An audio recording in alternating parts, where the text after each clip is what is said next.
What color is your car? What's the weather like outside? What's on your mind? Did you answer any of these questions? Without even thinking about it, did answers just pop into your head? If so, you're not alone. When we ask someone a question, the brain by default wants to close the loop and answer it. So how can you use the power of questions to both coach your team to better results and help your team win more sales? Join us for this episode of Sales Fiction, where I dive into how you can use questions to win others over. Are you ready? Welcome to Sales Fiction, a podcast that helps small sales teams get big results. I'm your host, Christy Lawrence, the founder of Mighty Sales and a longtime sales professional who traded my corporate sales career to help small but mighty teams do more with less.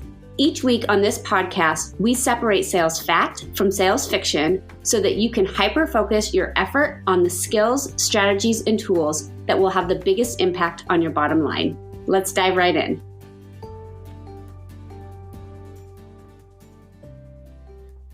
How many questions have you asked today?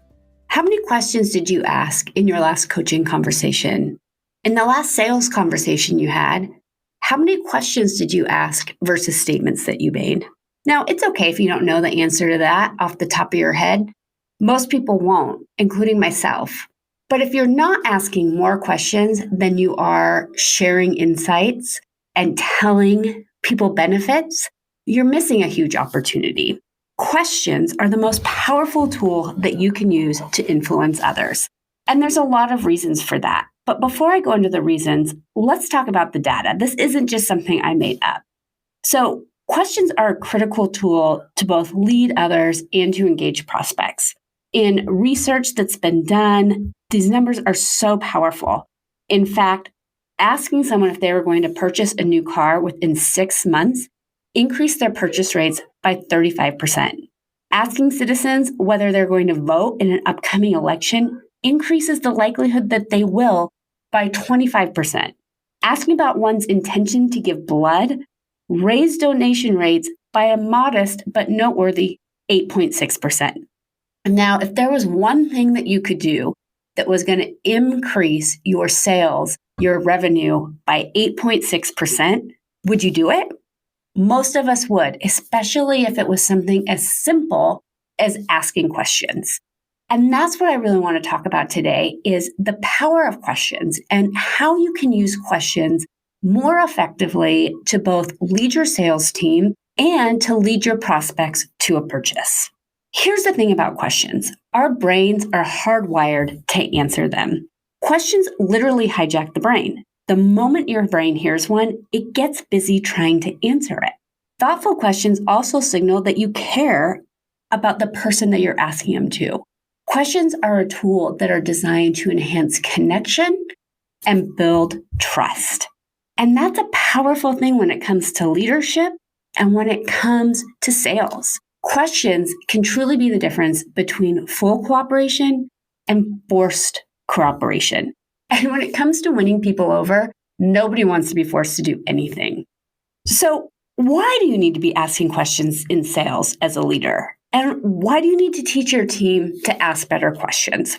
So we've talked about some of the numbers, but why are questions so powerful? We talked about hijacking the brain, but what's really happening here beyond this desire to answer the question? What asking questions does is it gets people thinking differently. It gets them engaged. It gets buy-in. It allows the people you're talking to, that you're working with, to arrive at their own conclusions and share their own expertise and insights versus being told what they should do. Simply put, it helps both your team members and your customers be the hero of the story. They're the ones that are coming up with the insights. They're the ones that are coming up with the solutions. Here's another thing that's really powerful about asking great questions. When you own the question, you also own the problem that people are trying to solve. The type of question that you ask actually shapes the foundation of the conversation you're going to have. And it shapes the problem that people are looking to solve. And the problem that people try to solve shapes the actions they're going to take.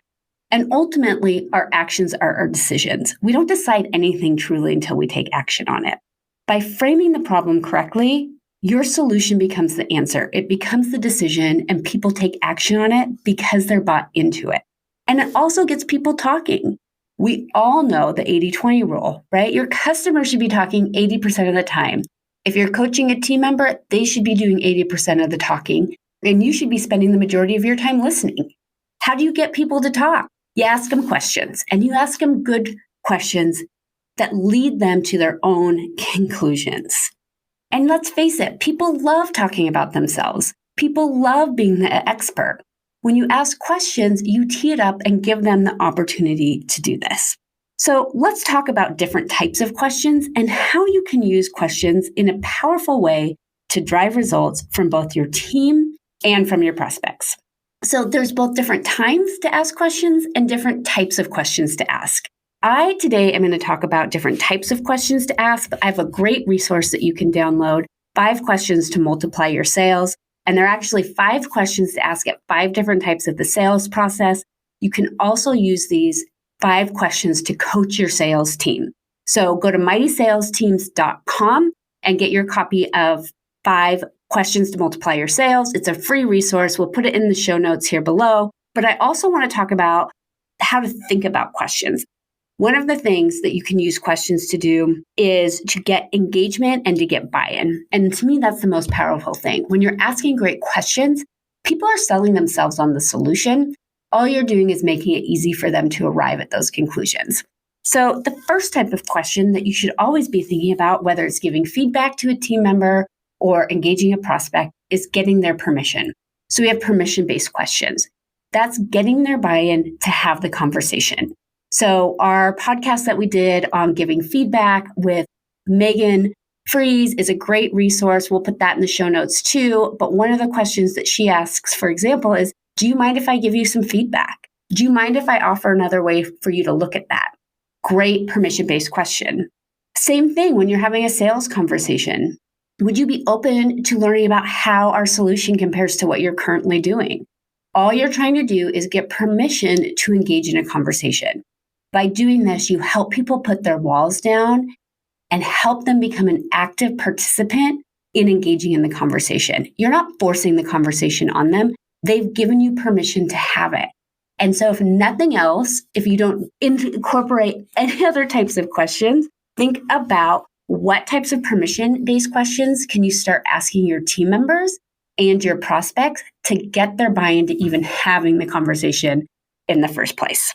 The next thing that we want to be asking about are problem-based solutions. If you frame the problem correctly, it's going to have a huge difference in the types of solution that customers are thinking about. And you know what the value add of your service is. You know what the value add is of approaching things a different way. If you frame the problem correctly by asking questions versus telling, you get your customers searching for the types of solutions that you know you can provide. So some examples of problem-based questions. What's not working about your current solution? What do you love about your current solution? But what's not working about it, right? Great problem-based question. Another great problem question is, what's the most challenging part about ABC? Or say that your solution helped your customers to convert more clients. How are you currently approaching converting clients? What's your current conversion rate, right? So some of these might be yes, no questions, but it starts putting the emphasis on the problem that you can solve versus all of these other solutions. It helps the mind hone in onto one specific area in a way that the prospect is involved in and engaged in the conversation versus you telling them this is a problem. If you ask questions that help them identify a problem that they didn't know they had, that your solution is perfectly positioned to help them with, your conversion rate will go up astronomically. So really brainstorming, what are the problem-based questions that you need to be asking? Here's some more examples of problem-based questions. How are you evaluating the effectiveness of your sales training? How are you measuring your customer satisfaction once they're in the trial phase of your membership? What's the lifespan of your server? What are the compatibility issues that you need to be conscious of as you look towards the future of your software and the hardware you're using? The goal of any good problem-based question is to get them thinking about a problem that they might not have identified yet that you are perfectly positioned to help them solve.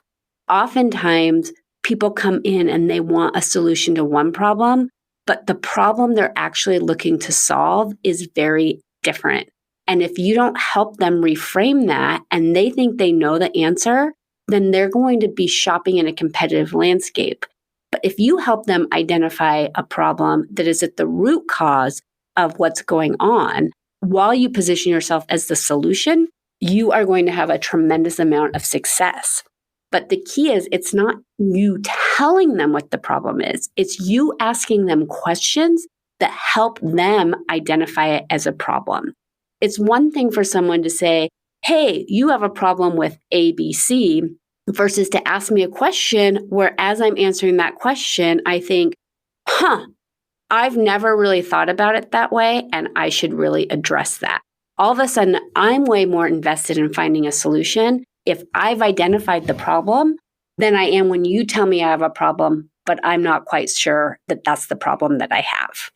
The third type of question that you really need to master in order to utilize questions effectively are future-based questions. When I say future-based questions, what I'm talking about is asking questions that help your team members and your clients see themselves utilizing your solution or a new strategy with better results.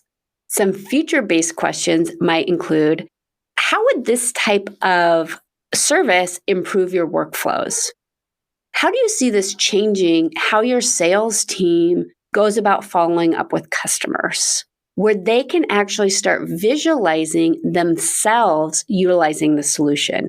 How do you see your team members utilizing this space? Really, the goal of future-based questions is to connect the future desired state to your solution and to be able to visualize this. This is way more powerful than you telling them all of the ways that your solution is going to make their lives better. If you can give them a question that helps them think about it, that they answer, they're way more bought into it than when you tell them that. So from a coaching standpoint, it might seem like, how do you think this will impact your conversations in a positive way with your prospects if you try this new strategy? How do you feel like this might change your time management? How do you see this impacting your win rate for customers?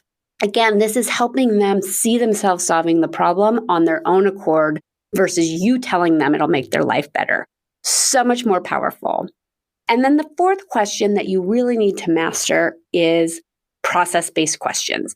These are the ones that help them now that they have identified, they've given you permission to talk to them and engage in the conversation. You've used questions to help them see their problem in a new light. You've helped them identify how your solution is going to make their life better by answering questions about that. And now you want to give them the right questions to start thinking about what does the implementation of this solution look like. So these are questions like, what does your timeline look like for implementing this type of solution? Do you have any big events coming up where you want to make sure you have this mastered before that event? So they start thinking about what is the timeline here. So instead of you setting an arbitrary timeline, they start thinking about what's the timeline they want to have to be successful. Same thing, right? Have you set a budget to solving this problem? What is the impact that not solving this problem is going to have on your budget? Is this something that you guys are committed to solving now? So asking these process-based questions, get them thinking through, what is it really going to take? What are the steps that need to happen in order to implement this solution? And ultimately, by asking questions strategically throughout the sales or coaching conversation, you are going to be creating full cooperation versus forced cooperation. You are going to get people to lead themselves to the answers that are going to help them win, and you are going to win in the process. So to recap, the 4 types of questions that we talked about today that you need to master as a sales leader and a sales professional are permission-based questions, problem-based questions, future-based questions, and process-based question. So I want you to really take the time to make this real and make this tangible. If you are a sales leader, I want you to sit down, hit pause, or as soon as you get to the office, if you're listening to this in your car, and I want you to jot down what are 3 permission-based questions that you need to be asking your team members before coaching them, before giving them feedback, before offering them solutions. What are 3 problem-based questions that you can ask them that help them start thinking about how they might be doing things differently, how the way that they're currently doing things might not be working as effectively as they want them to be? What are 3 future-based questions that help them envision a reality where things are better, utilizing solutions to the problems that you've discovered? And then what are 3 process-based questions that help them understand how to truly implement what you guys have been talking about? Same thing. If you are a sales professional, I want you to jot down what are 3 permission-based questions that you can be asking prospects to get their buy-in to have a conversation. Is it worth your time to compare what you're currently doing to this solution? Is this something you're interested in exploring? Would you mind if I talk to you for a few minutes about how this might help you do A, B, C? Just brainstorm those, put them on paper, and then do the same thing when it comes to your problem-based questions. What questions can you get your prospects thinking about and answering that lead them to really understand a problem that they might not be understanding right now that your solution will help them achieve? How do you ensure you're consistently getting the same result? How are you measuring success? Right? There's a million different ways that you can be doing this, but brainstorm 3 that are relevant to your prospects and your solution. And then brainstorm 3 future-based questions that help them see themselves utilizing these solutions in a new light. And then the 4th thing, of course, is those process-based questions. Help them understand how to implement the solution, but to come to it on their own. Look, we're all adults. As adults, nobody likes to be told what to do, but we all like coming up with solutions, being smart, being strategic, and solving problems. By asking these types of questions, that's what you help your prospects do. And in turn, they win and they find the solutions that are going to be effective. And you win because you've been positioned in that conversation as a guide, as a resource, and they trust you and they're bought in to the problem and the solution through their own strategic thinking versus you telling them what they should be doing. If you want to go deeper into questions, download the guide 5 questions to multiply your sales. We'll put the link in the show notes here. It's going to take a little bit of a different approach to question, and it's going to give you 5 set of questions to ask during 5 different parts of the sales process. And it's going to give you some tools to start brainstorming more. The more questions you ask, the more you're going to succeed in sales and as a leader. Everyone around me is constantly saying, I feel like you're just a professional question asker, and they're not wrong. The thing that has helped me be successful in my business, with my clients, and in sales is learning the art of asking questions. And I'm constantly working to get better at it. If there's one thing that you can do that is going to move the needle in sales, asking powerful questions more consistently is going to be the thing. So make sure to get that guide. We'll put the link in the show notes. And I want you to start asking yourself this question. When you leave a coaching conversation with a team member, when you leave a conversation with a prospect, I want you to ask yourself the question, what's one question that I wish I would have asked? And that single question will get your brain thinking about powerful questions that you can start implementing in your own process. So make sure to get that guide. Ask yourself that question. What's one question I wish I would have asked? And I want to hear what questions you have. Shoot me an email and share the questions that are making an impact on your team and on your prospects. I'm always wanting to get better at questions. They're so powerful. In the meantime, if you liked this episode of Sales Fiction, make sure to give it a 5-star review, share it with some friends and colleagues, and make sure to subscribe so you get fresh episodes delivered as soon as they're available. See you next week.